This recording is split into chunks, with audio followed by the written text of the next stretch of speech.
Hi, I'm Dan McFadyen, co-founder and managing director at Edalex and also a director at SkillsAware. It is my great pleasure to be joined today by Ray Fleming. Ray is the founder of Stratentia. He says that's not the most interesting bit of his background, and he does have other interesting bits, but we'll come back to that.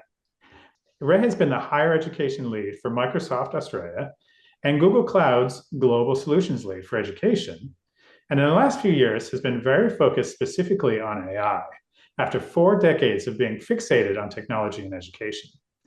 Ray compares it to sitting on a ski lift where your legs and body are moving at two very different speeds. The lightning fast leaps into the unknown with technology alongside the careful and thoughtful pace of change in education. I love that comparison, and we'll come back to that as well, Ray. But thank you so much for joining me today. Yeah, thanks for the invite, Dan. It's always great having a chat with you. Yes, we do go back a number of years and had the chance to collaborate on a few things. Yeah, really looking forward to diving into our discussion. And again, we will talk a bit more about Stratentia, but having that great breadth and depth and length of experience certainly builds to the perspectives that you're able to share with us today. Um, and yes, you have been exploring AI for quite some time. So more than 6 years, nearly 6.5 years with your AI in Education podcast with that Dan Bowen. And you claim to have read 250 research papers. I'm curious whether or not AI did the reading for you, but yeah, why did you do that? Let's give us some context. And what have you learned from 250 research papers? Yeah, okay. I'll fess up about the research papers a bit later. So first of all, the context for the podcast. So 6.5 years ago, I was at Microsoft. One of my colleagues, Dan Bowen, was at Microsoft, and we got into this conversation where he said, "Hey, we should talk about something with a microphone." I mean, typical middle-aged bloke thing. But would you believe it? We picked the most boring topic in the world to talk about AI in education, or at least 6.5 years ago, it really was, because it was super geeky. It was all about how AI algorithms were able to do things like predict student dropout, Mm, or, it was that kind of stuff. And none of us knew that halfway through the lifetime of it, up to now, this thing would appear where AI suddenly escaped from being the geeky thing that people knew, but nobody knew how to do. Like right. you'd sit in a meeting with people and you'd say, "Oh, surely we could build personalized learning plans." In fact, I went back to the OECD report from 2021, and they were talking about adaptive learning systems and student retention systems and using blockchain for credentials. And I'm pretty sure that when you were having those conversations, you'd be in a room with 6 or 8 people, and down the other end of the table was somebody with a hoodie, and you didn't know which department they were from, and they didn't say very much, but they were the person that went and did things. The one It- person who it- understood what you're talking about, right? yeah, Yes. yeah, they were the geeks or the nerds, whichever is the polite way to call them, and they went off and did things. And that was the world of AI Mm, as it was 6.5 years ago. And even if I think back to my first AI course, which was maybe 10, 12 years ago, and I was learning about statistics and linear regression and all that kind of stuff. mm, All of that is forgotten now yeah. because we're now in this age of human AI where the skills you need to interact with it are the same as you need to be able to interact with humans. I mean, I haven't done my check to check that you're a real Dan rather than a digital Dan, but we're kind of getting into that stage now where everyone can get their head around it. I think we're still in a stage where there is a lot of misinformation because of a misunderstanding about things. So everybody has got a different perspective Yeah. about what AI is. Let's go back 2000 years. The story from India of the blind man and the elephant. And if you take the blind man to the front of the elephant, he says it's a tree trunk. And if you take him to the middle of the elephant, he says it's a wall. And if you take him to the back of the elephant and you're lucky, he says it's a rope. That's AI for me. Everybody has a different perspective on what it is. It's that answer machine. It's the equivalent of Google search. It's my lifelong companion. It's my romantic partner. It's my thing that summarizes research papers for me. It's like it's got all of these different use cases, and people have different perspectives. So we're just like any community I work with, any organization, there are lots of blind people Mm, touching one part of AI, not aware that there's lots of other stuff to it. fascinating. Yes. Well, And and I think if you can extend that analogy and think about how quickly that elephant is changing, right?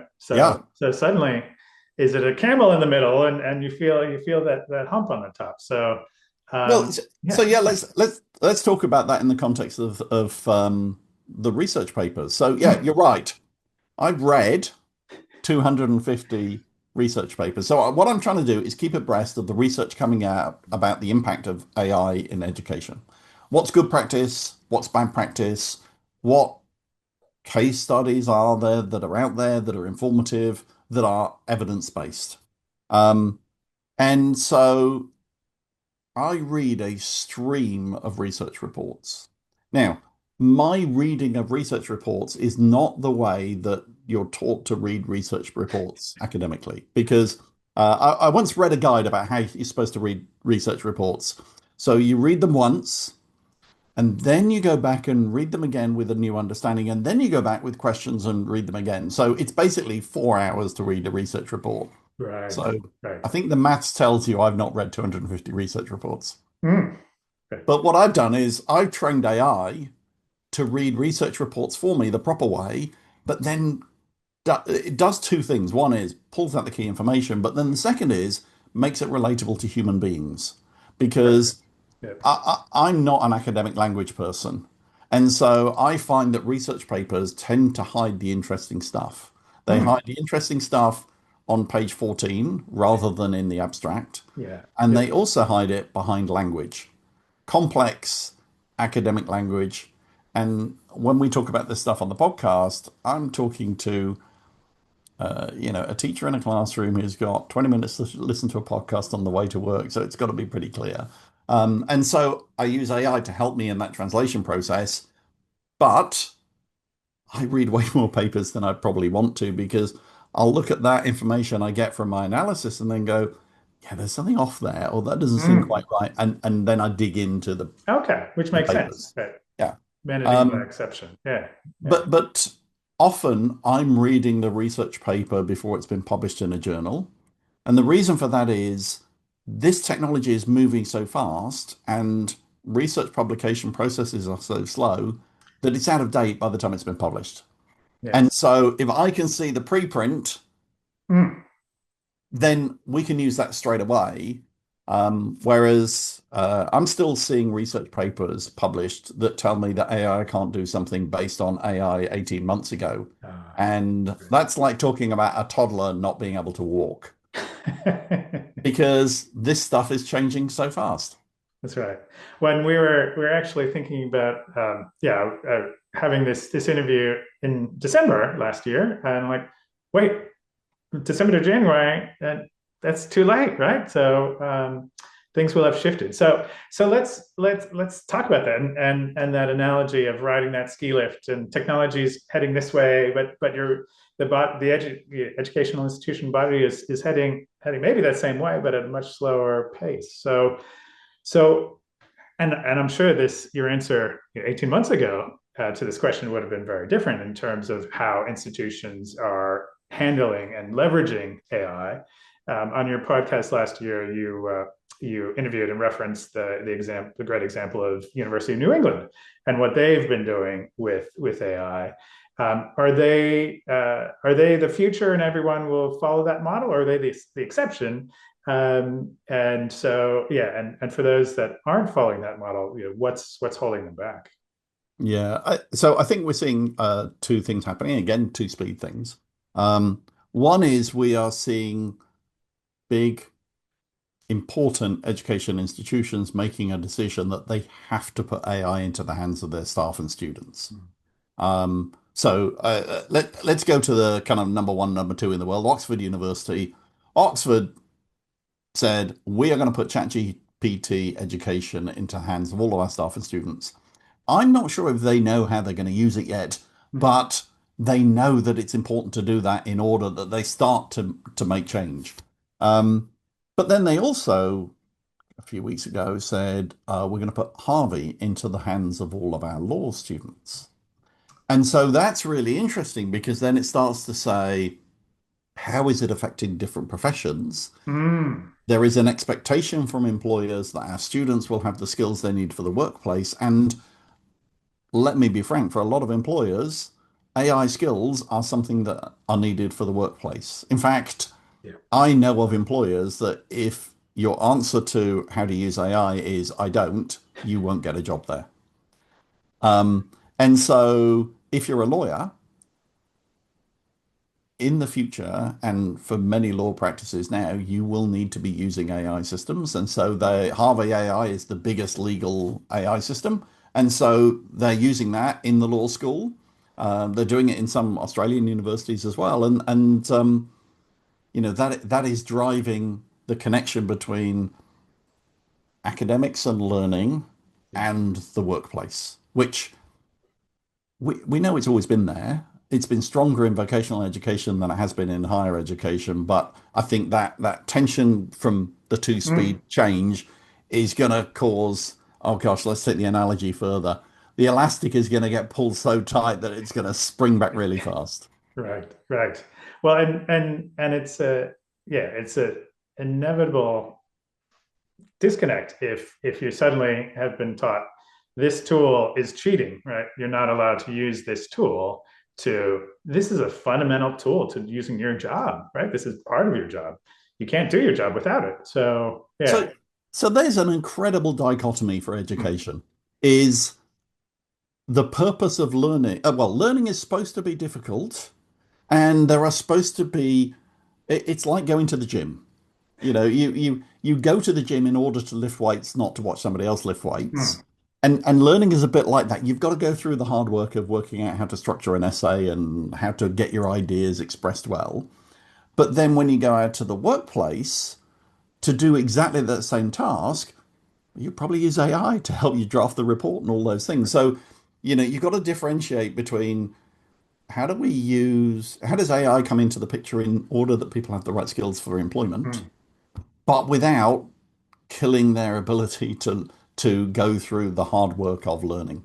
And I think there's a little bit of technology thing. Like I would say, if you're under the age of 16, AI should never give you the answer. It should always be Yeah. Socratic with you. Yeah. But then I think the other part of it is how do we motivate learners to realize that they have to go through this difficult process rather than, you know, Taking the shortcut. switching off the cognition and letting AI do the work. And maybe I don't know. We're in Australia. Maybe a 15-year-old rugby player would understand the gym analogy Right. probably more than they would understand the AI Mm. analogy. Don't go to the gym and have your personal trainer do the lifting for you. Right. Yes, yes, great context. So yes, from your experience working with a number of different universities and just seeing the space, are universities getting it? And educational institutions more broadly, I should say, are they becoming innovative, or are they falling behind, hopelessly behind in some cases? I think I I don't think that anybody is falling behind. It's just that perhaps the pace of change has moved up. Hmm. So, I only think about AI. Every morning, I'm only trying to find out what's happened with AI, and I can barely keep up. So how can a system or an institution keep up? So I think we're still in that stage where it's emerging technology and new things are being discovered, new use cases are being discovered every day.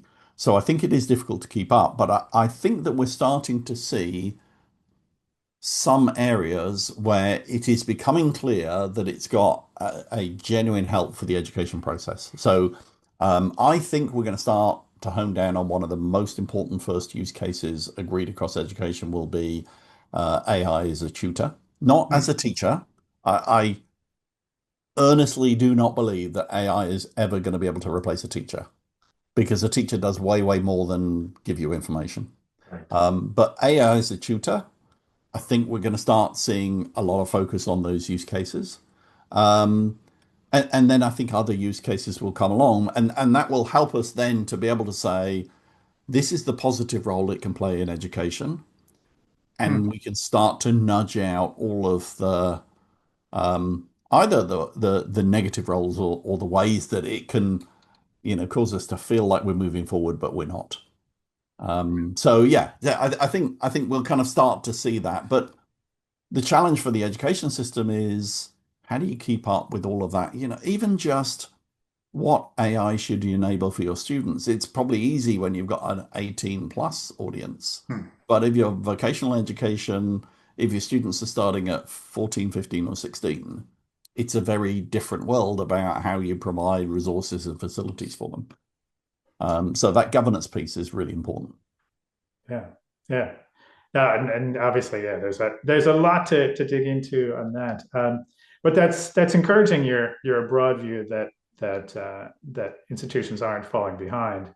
Um, I do wonder about the urgency and immediacy of expectations of consumers, right? So Yeah. who has the time to go to a 3 year or 4 year undergraduate degree when they can do a yeah, a boot camp, or they can do accelerated or work integrated learning, blended models. So it will be interesting to see how that evolves and just these expectations. Well, look, I can learn all that, or I don't have to learn it. I can just have my assistant here help. Yeah, I think it puts some real pressure on the education system because of that mismatch potentially between the learner and why they are coming to university and the employer. Because the number one reason people go to university is to get a better job.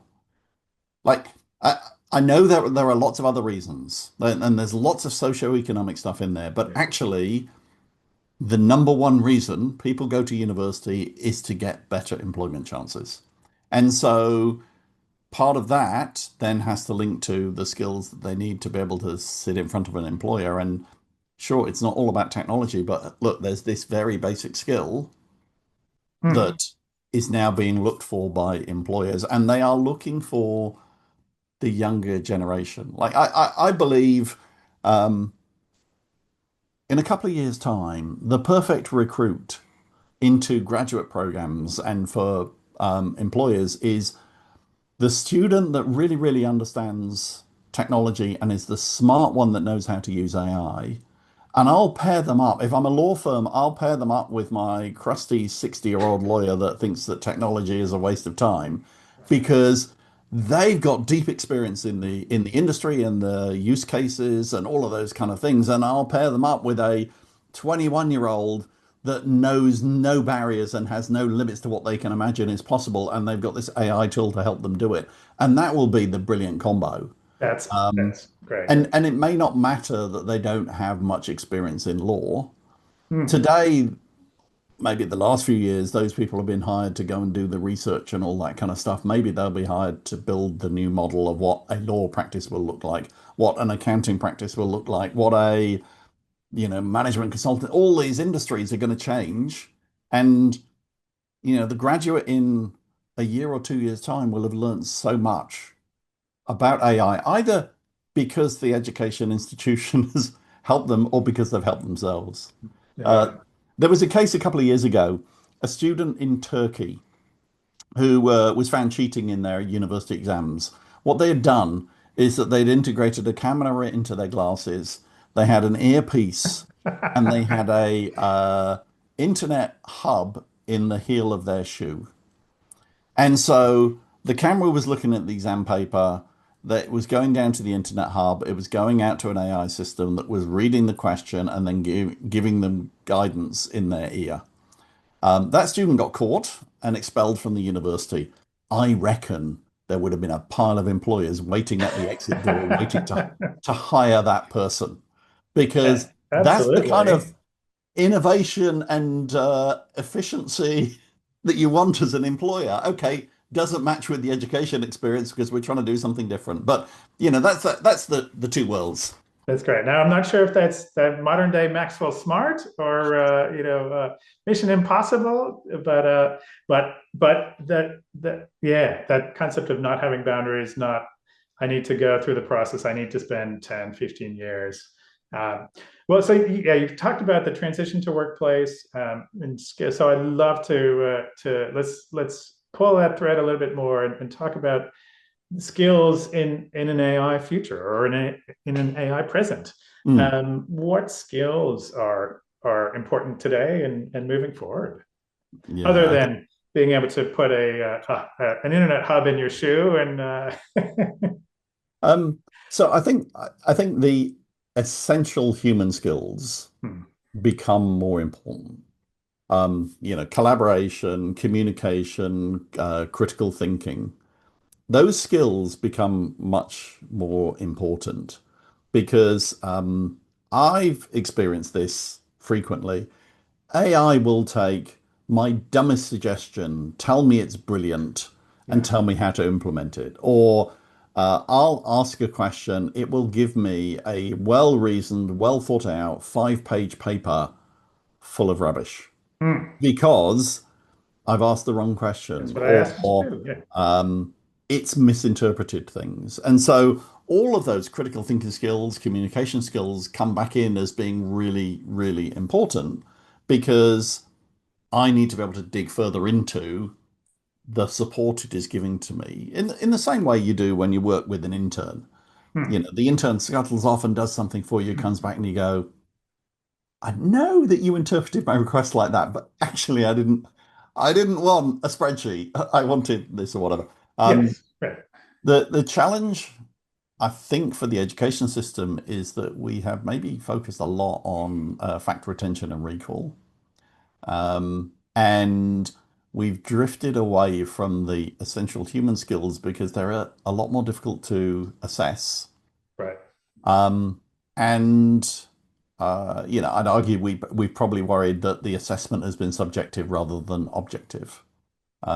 Oh God, I'm going to go back about 25 years ago with the chief examiner of exams in the UK, and we had this conversation about the examination system, and they were very driven around objective assessment. And then I explained how recruitment happens in the commercial world, which is like at Microsoft in the UK, we used to interview 1,500 potential graduate hires in one day. There'd be a big panel of us. I would see 25 people, and in 20 minutes, I would subjectively make up my mind whether that person is the right kind of fit or whatever. right. Um, now And we, probably in we the first 20 seconds, right? oh, You're at least had an indication, right? we've all done that, haven't we, Dan? Where you're interviewing somebody and you know you've got to make the interview last 20 minutes, but you're not sure how you're going to ask the next question. So you're in that situation. Well, we've kind of lost a bit of trust in the education system and the educators to be able to make those judgments for us. So we've added big, complicated assessment systems. How do we get back to being able to assess those what are now critical skills? They're not soft Hmm, skills, they're actually right, critical skills, and they're critical because those are the skills that are going to survive the AI apocalypse when AI starts doing other parts of our jobs. yeah, And so yeah, how do you assess them? How do you certify them? How do you communicate them? Today, the only way that is communicated is like as an employer into a job interview where somebody talks about what they've done before and they come out with their passion and tell you about difficult challenges, not from the piece of paper. right, right. There's so many thoughts bubbling around in my head. I love where you're taking this. There was a really interesting report that the World Economic Forum released last month, and they talked about and we talk a lot about durable skills, like those human skills, and actually made a really fascinating point in that report that durable skills, human skills, aren't necessarily durable. So what happened during COVID when we weren't interacting, when we weren't Hmm. working with people? They have research that charts the decline in those skills. Um, and then since then, coming back up, which I never considered. I just said, well, that's part of who I am as a human. That's part of who you Mm. are, right?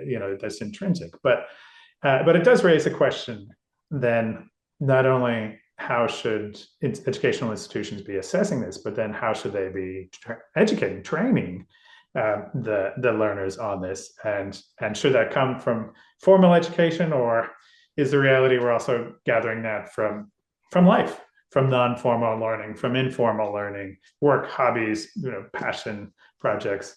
So yeah, interested in your thoughts on that. Yeah, it's uh, so if you'll excuse me, I'm going to relate this back to AI because I told you I only think about it when I wake up in the morning. The only thing I think about is I'm AI. guessing you're running this whole discussion through ChatGPT, and it's coming up. You've got a teleprompter in front of you, right? Yeah.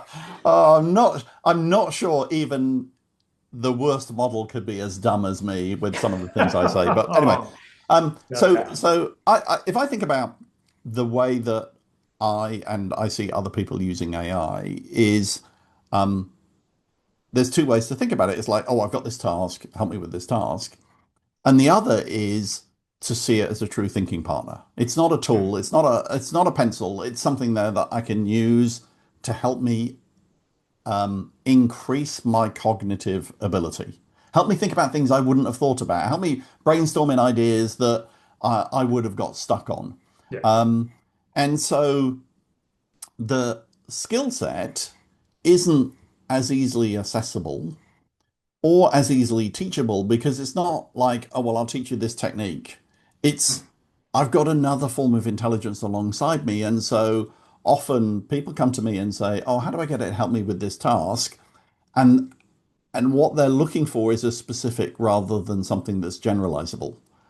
But actually, it's generalizable because if you know how to do a critical assessment of something, you could apply that to a research paper, your shopping list, your colleagues' performance, and so it's exactly the same when you think about AI skills. Is have you got the ability to generalize, or do you know how to do this one task? Help me write this email, or I've got this issue. How do I communicate with people?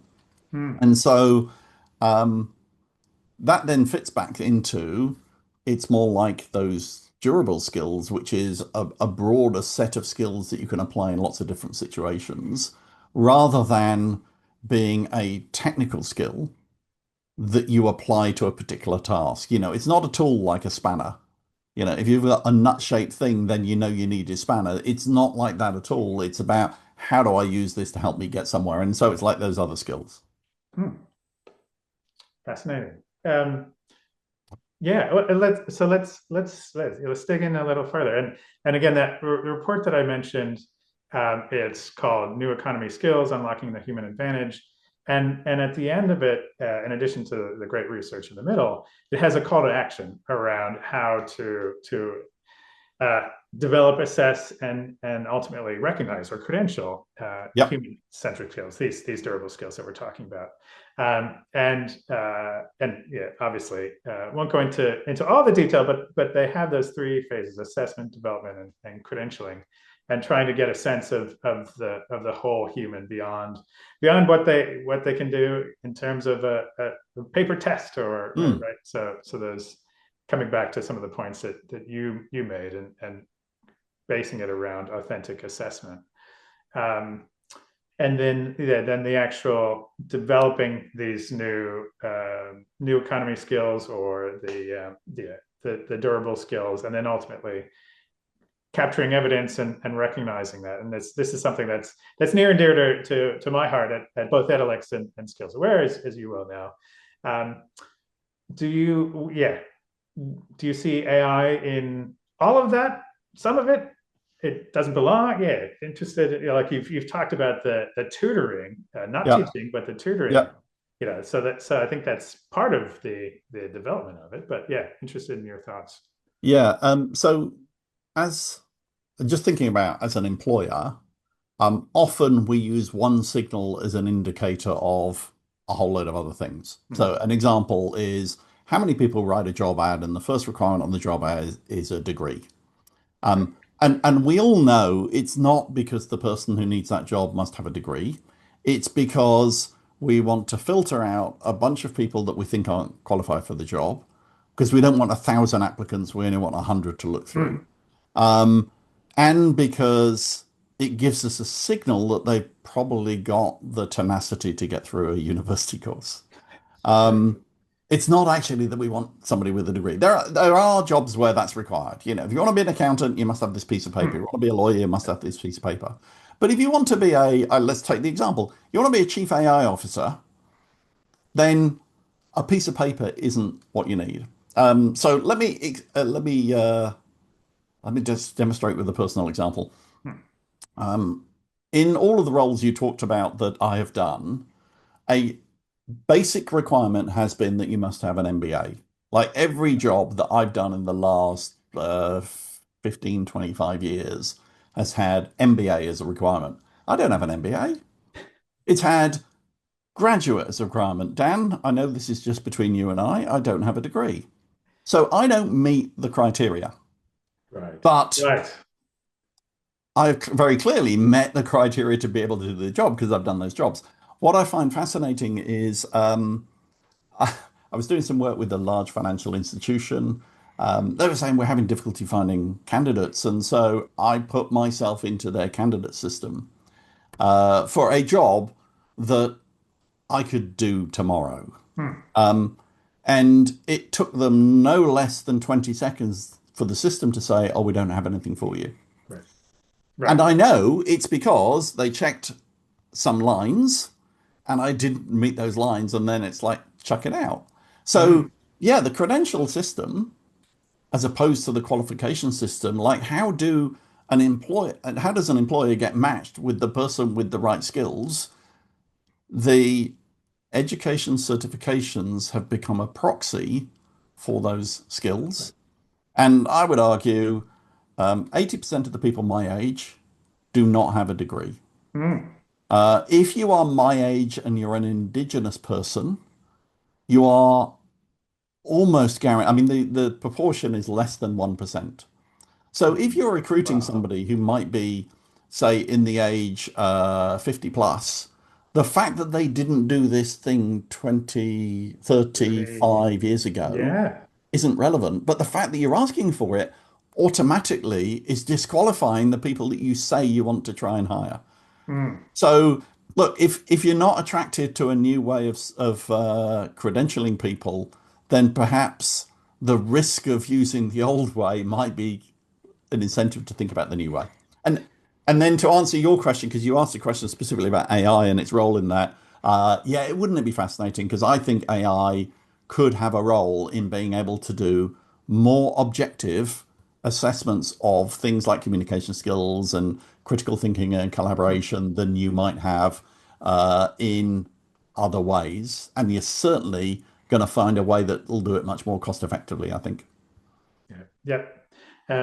No, fascinating, and thank you for sharing your own story. And I think through your tenacity, right? You're an example of someone who has been able to succeed and get around all those obstacles that knowingly or unknowingly employers around the world or have put into place. But yeah, you're part of what is known in the industry as a star, right? Those who are skilled through alternate routes, and in America, that's more than 70 million people, and obviously millions all around the world.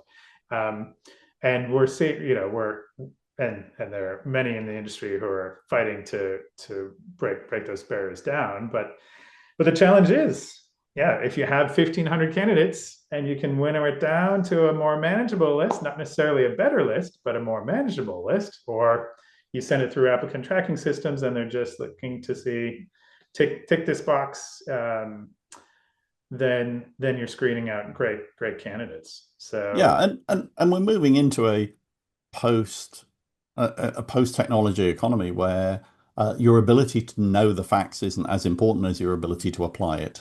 And so, that we go back, that changes the role of education, but it also changes the role of certification because certification has often been about, is your memory good enough to remember the answers for this exam?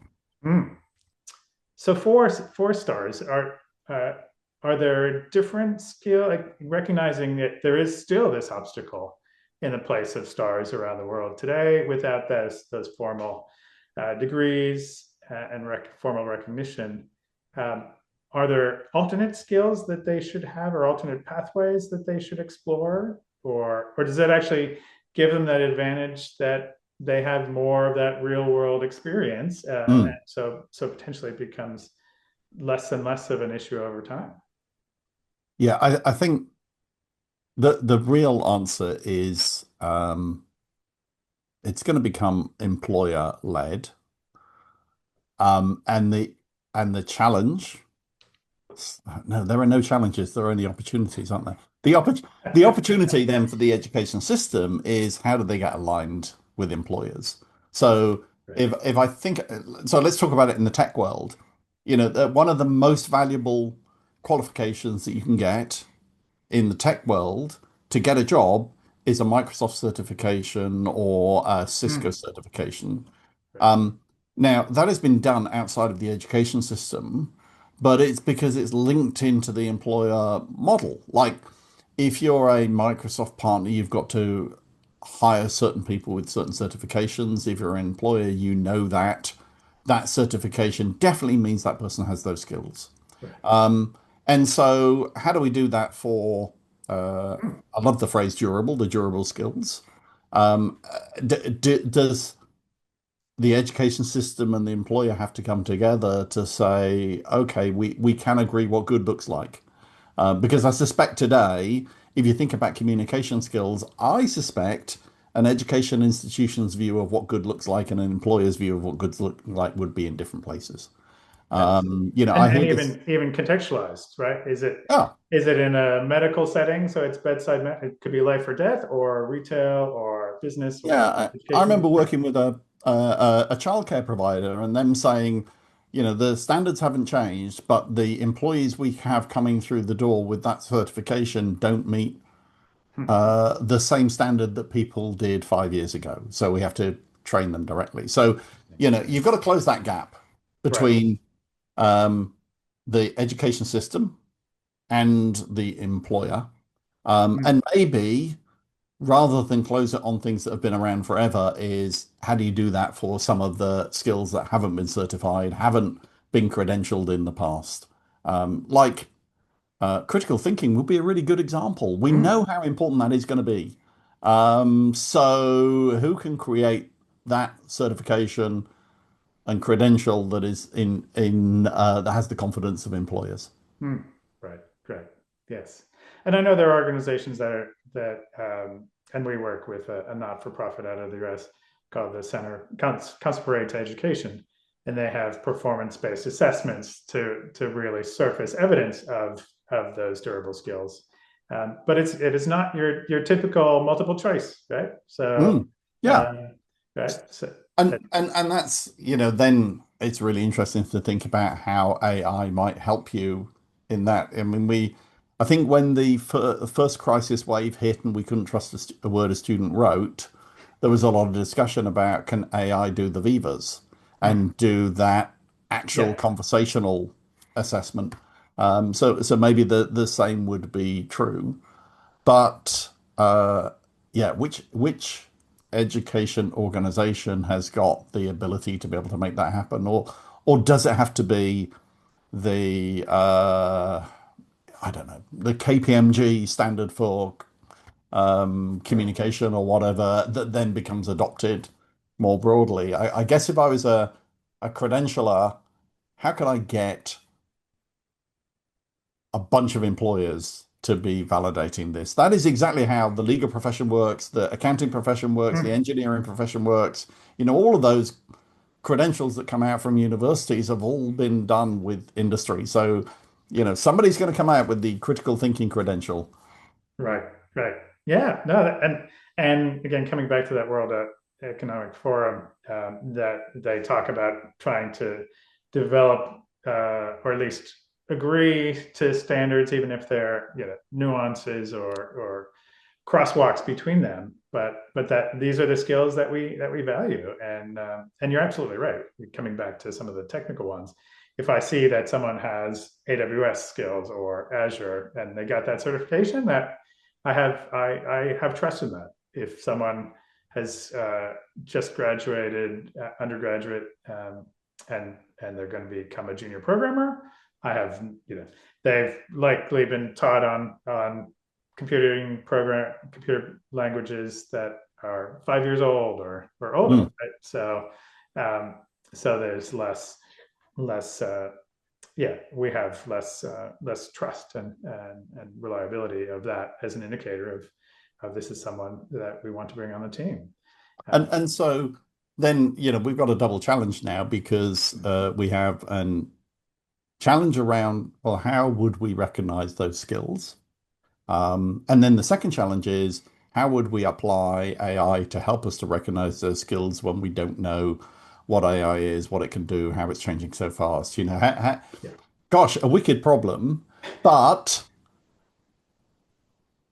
I think it's the obvious way to go to say, okay, in 5 years' time, we hope to have a solution to this problem. So what do we do to make us move towards that? You Yeah. can't solve it all today, but you can move in the right direction. So And I think that's very different from the way that we have thought about things in the past, which is we pin everything down. We know everything is knowable before we start the journey. Well, mm, that doesn't happen now. You have to start the journey, and sometimes you don't know. It's a compass, not a map. I can't show you which roads exactly you're going to go on in order to get to that destination. What I can do is say the direction that destination is, and we'll discover some infrastructure as we go. perfect. Now, music to my ears, and yeah, we're very passionate around gathering evidence and providing that insight back to the learner, to the user, but then ultimately mapping against frameworks and models so that there is that guidance, but ultimately um, it's around increasing the awareness throughout the community, right? So for employers, for the learners, for the workers, for the educational institutions, and bringing that whole ecosystem together. And Uh, and a different definition of evidence as well, because I'm sure if I was looking for a credential in strategy and communication, I'd love to submit this conversation and have it assessed as part of evidence. We don't think in that way either, but gee, most people's portfolio is way, way broader than you might traditionally assess. Brilliant. Yeah, great point, Ray. Um, Now let's pivot the discussion a little bit. And we've obviously talked about AI in education and in the workforce. I'd love to get your thoughts and perspective. Your through your work with at Stratentia, also Rockmouse. You help organizations integrate AI into their business, into their workflows and other processes. What do you see? Like, what's the single most or largest mistake that you see organizations making when they're trying to jump into AI? Um, I think there's a couple of things. So typically, most organizations are at the personal productivity level. It's you, me, Hmm. everybody using AI. They don't have to hide it anymore like they did 18 months ago, Right. but it's people using it themselves for their own productivity, maybe a little bit of team sharing. But one thing that should make everybody feel better is those big glowing case studies we read. The Klarna that got rid of 700 people in the call center so they could use AI. The businesses that are just doing everything differently. They are the exception, Hmm. rather than the rule. So don't worry that you're missing out. Good. Do worry that your organization hasn't got a culture of learning, and do worry that your organization doesn't have a set of governance that your staff can then be confident that they're doing the right thing. So I've been doing a lot of work around governance with organizations, with RTOs. I've worked with the FSO, Future Skills Hmm. Organization in Australia, to help create a governance pack for RTOs. You could do it yourself using the governance pack as a a paint by numbers kit, or I'm working with organizations to help them do it. I'm running workshops to help groups of organizations to be able to do it. So, getting that governance in place is pretty important because then your team know what they can and can't do. And that is really important because currently they're all individually carrying the stress of doing this thing but not sure if they're allowed to or not. And the answer isn't to say, oh, it's okay, we've banned everybody from using AI, so that's fine. Because everyone's just doing it on their phone or they're doing it at home Yes, and your right. stuff is leaking out everywhere. Um, but also you've got to be realistic. There's no point creating unless you are, I don't know, something like a bank where you've got a super controlled environment and every bank employee carries two phones around, one for their job and one for home. Unless you're somebody like that, everybody is doing AI in one way or another. So, give them safety, give them security, Yep. but don't make it onerous because if you make it onerous, they'll just go and do their own thing anyway. Um, but and so the mistake is one, not having that governance in place that help clarify things for people. The second is not recognizing that we're all on a learning journey. It Mm, doesn't matter. You don't need to pin it all down. What you need to do is just take a few steps forward. And it's not just about the individuals, it's also about the teams. IT teams have a lot to learn about the way that AI projects happen because it's very different from conventional IT projects. The risk and governance people, it's very different for them. So across the teams, I find with organizations I engage with, often I engage at one level and then it goes up and down. So I'll engage with the leadership team, and then it's like, okay, now our board need to know, our risk team need to know, or all our staff need to know. So that then it expands across all those different groups. It's not it's not onerous, it's not difficult, it doesn't require you to agree a whole load of things in mm. advance. It's just about giving two signals to your staff. One is we want to enable you to be innovative because they're going to find the routes to do things differently. And the second is we want you to use AI responsibly. So here's our framework for doing that. Brilliant. No, that's great. And as you're talking through that, I was reflecting on our own journey at Edalex Mm, um, and how and this would be true in any company. You have the early adopters and you have some who are resistant to it, and we've implemented mechanisms where people can and we encourage it and we do it ourselves, show examples of AI innovation in their own role, and at our monthly all hands having people stand up and say, this is how I do this process. And so we have had some people who say, oh yeah, it doesn't really help me for what I need to do. mm, And then fortunately very rare, but then more and more people are saying there's no way I could do my job without it. Like it has totally transformed it. Um, and so I guess, yeah, back then to the reflecting that back to you, do you, and you said most people think about it as a productivity versus a transformational piece. So where do you see that balance? And are we shifting towards more transforming the way we work or the way we educate or the way we learn? Or is it more just more people are stuck at that? I can now, yeah, I can finally catch up with all that load that's been in my yeah. inbox or on my desk or, yeah. Yeah. So I think from the productivity level, and I think of it in three phases: productivity, personal productivity, Mm. process productivity, which is about teams and organizational things, and then paradigm productivity, which is a completely new business model. So, um, Uber is paradigm productivity. They said, what the customer wants to get from A to B. How do we design that process? It didn't start with today Yeah. and design changes to today.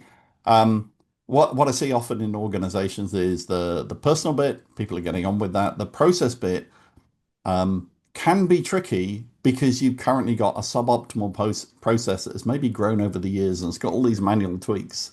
And your team are almost providing the glue between the gaps in the process. And if you don't understand that, then either you automate a terrible process Right. with Right. AI, or you've got a process that breaks down because you hadn't realized all this glue happens. So often I think it's that chance to take a step back and go, well, if we didn't do this today, but we were trying to achieve that outcome, how might we achieve it in an age where we've got this extra piece of intelligence available to us? So yeah, don't just automate your existing crappy processes.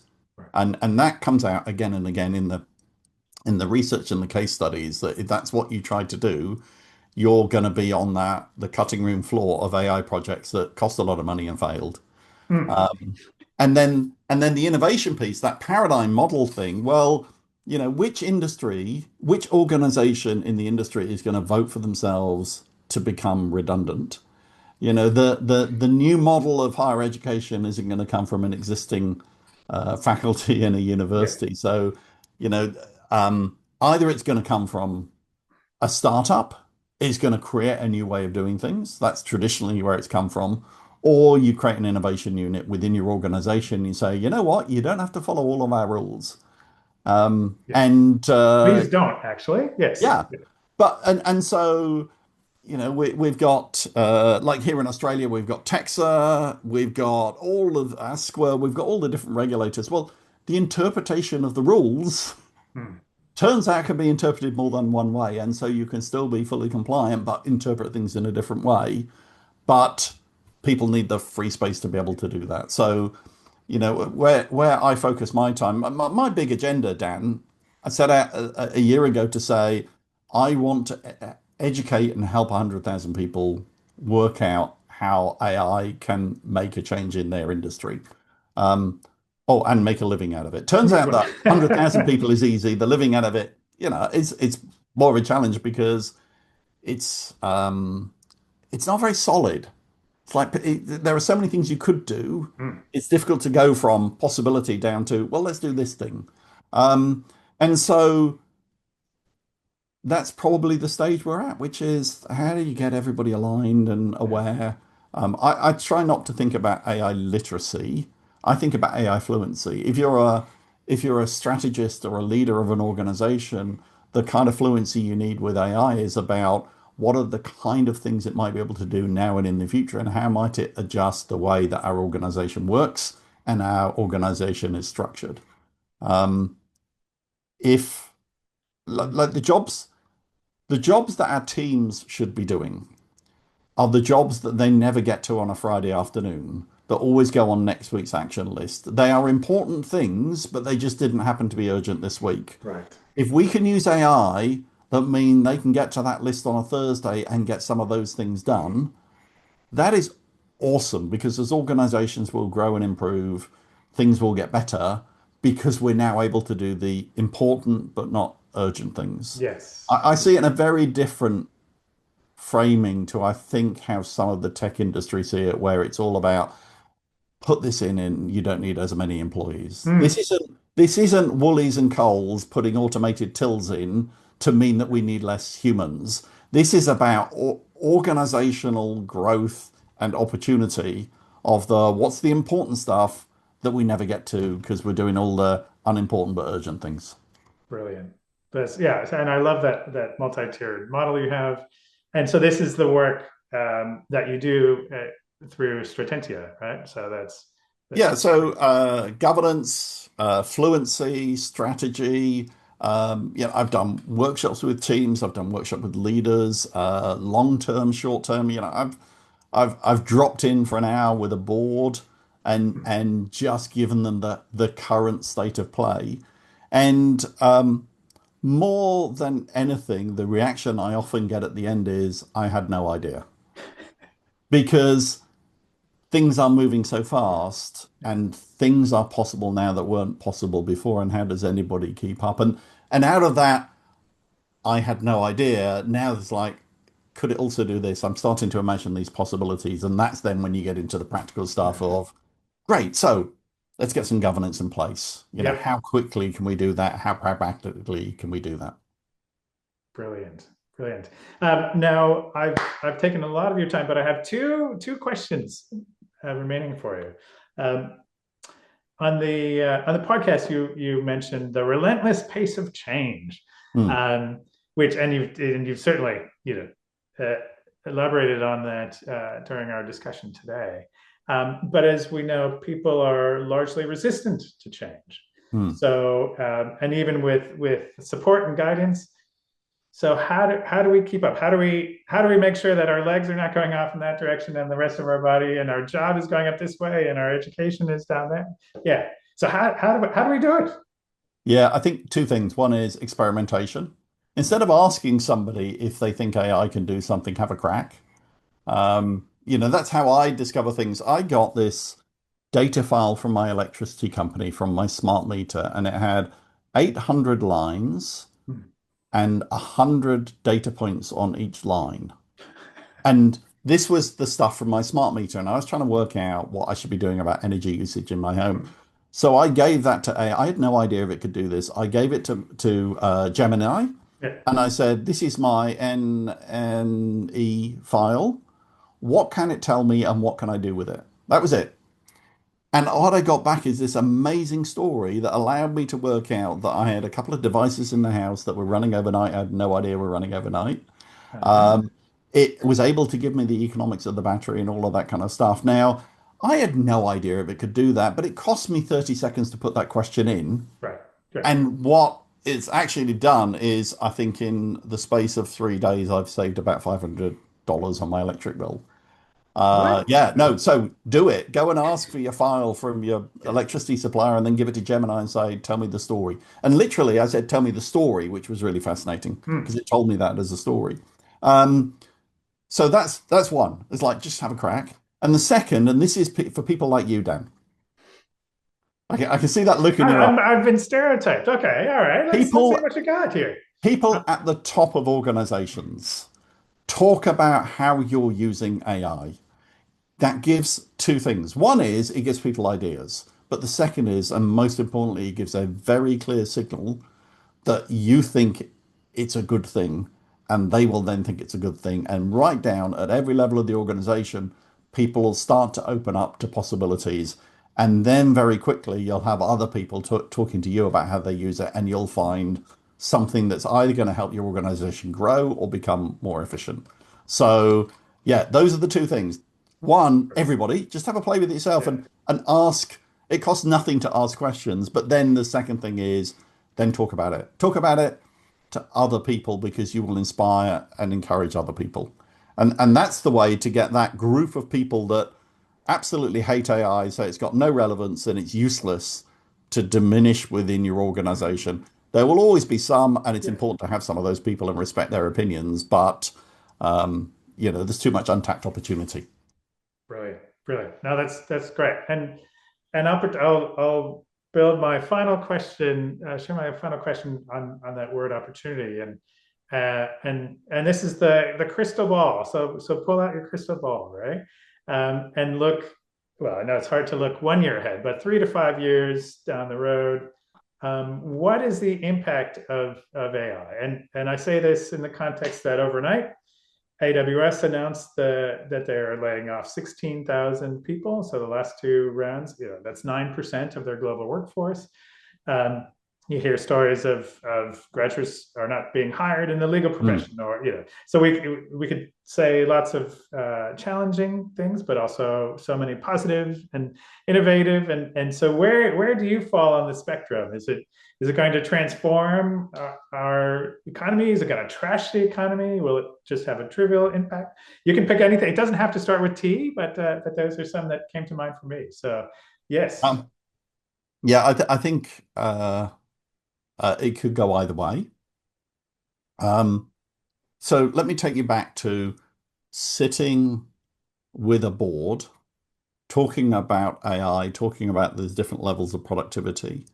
When we get to the conversation about how they might use it, I'm always looking to see which way their thinking is going. Like I'm looking in their eyes to see Yeah. what happens because you can do two things. You could look at it and say, gosh, this is the growth lever that opens up new opportunities. If you're an education institution, can we deliver learning in a different way? Can we personalize it in different ways? Could we break up our content into completely different ways of doing things? Could we refocus our team on the interpersonal delivery rather than the content development?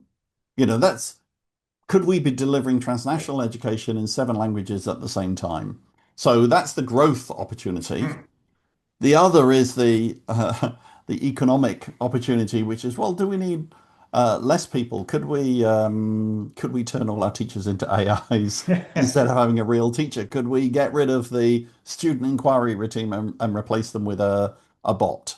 Um, I think over the next 5 years, what you'll discover is the people that go for that growth opportunity will be the survivors. Hmm. Because if you're just going for that efficiency, well, everybody can go for that efficiency opportunity. So if I think about education, um, content isn't king.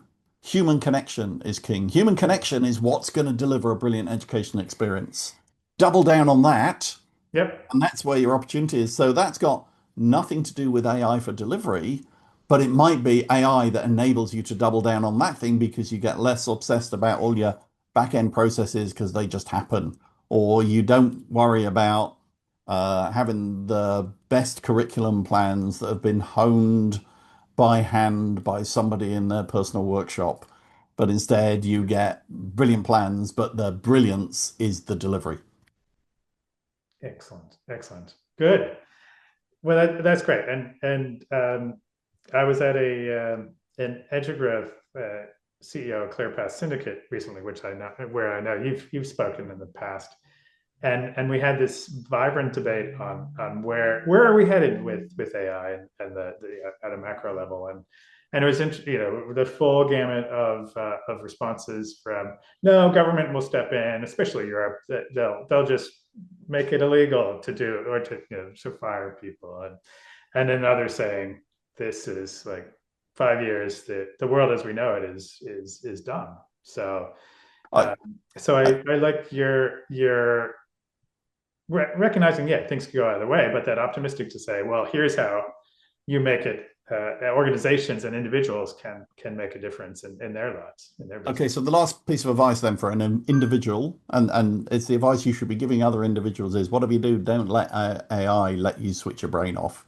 Use it to Mm, extend your brain rather than replace it. It's a bit like social media.